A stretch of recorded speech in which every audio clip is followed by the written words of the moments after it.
तो सत्य है कि आज नवीन भैया के प्रोग्राम में इस मेला महोत्सव में दाहिने साइड के भाई लोग सबसे मेरे प्रिय हो गए आप। सही और सामने वाला भी ठीक बालो तनी हेनियो ताली बजवा दो। अरे फगुआ खेलाओ जोनी खुला हो सुन दीदिया के दूल्हा। अरे फगुआ खेलाओ जोनी खुला हो सुन दीदिया के दूल्हा। दीदिया के दूल्हा सुन दीदिया के दूल्हा।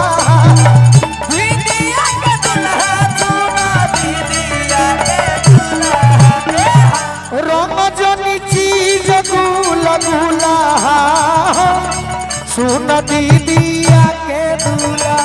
अरे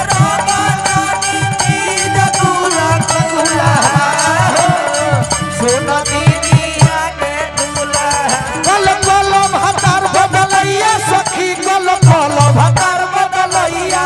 कल कल भतार बदलैया सखी कल कल भतार बदलैया।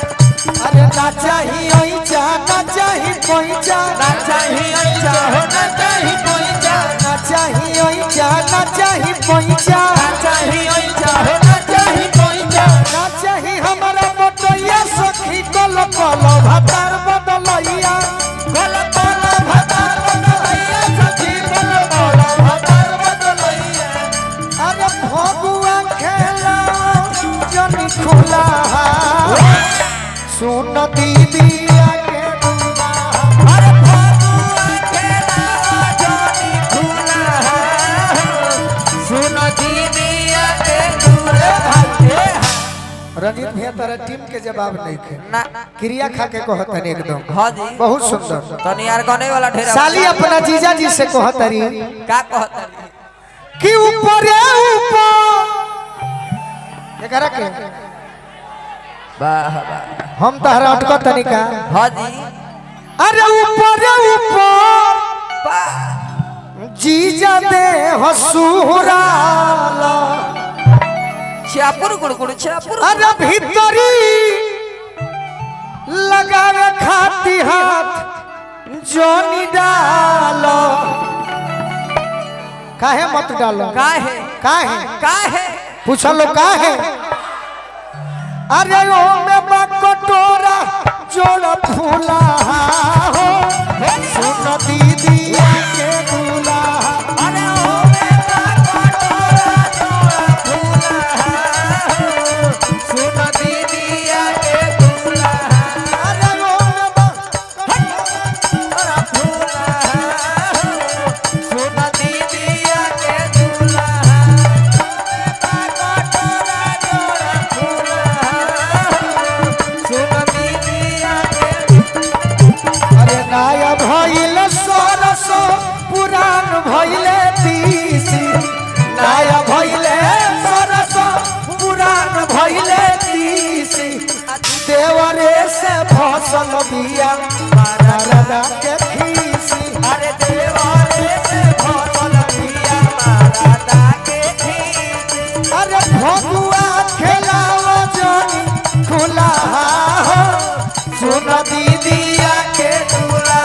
अरे फगुआ खेलावा जोनी झूला सुन दीदिया के दूल्हा। कहती अंत में साली का कहती कि हम बनी मोट मोट ताहर छोट पिचुकारी।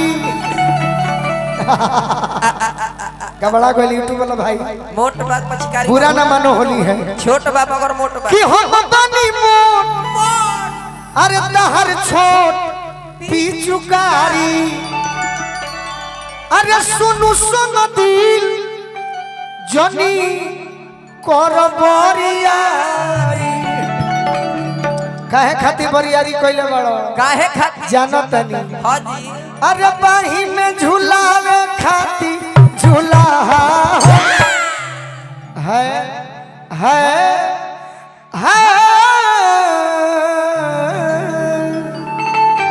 अरे भाव में आओ भाव में क्या बात है। अरे बाही में झूलावे इतना जल्दी बेचैनी का बरे हम ही ढेर सुंदर बनी कहे तनी भाव से ए में नदी जई है अरे बही में झूलावे खाती झूला सुन दीदिया के झूला अरे बही में झूलावे खाती झूला सुन दीदिया के झूला अरे बही में झूलावे खाती झूला सुन दीदिया के झूला अरे बही में झूलावे खाती झूला सुन दीदिया के झूला अरे बही में झूलावे खाती झूला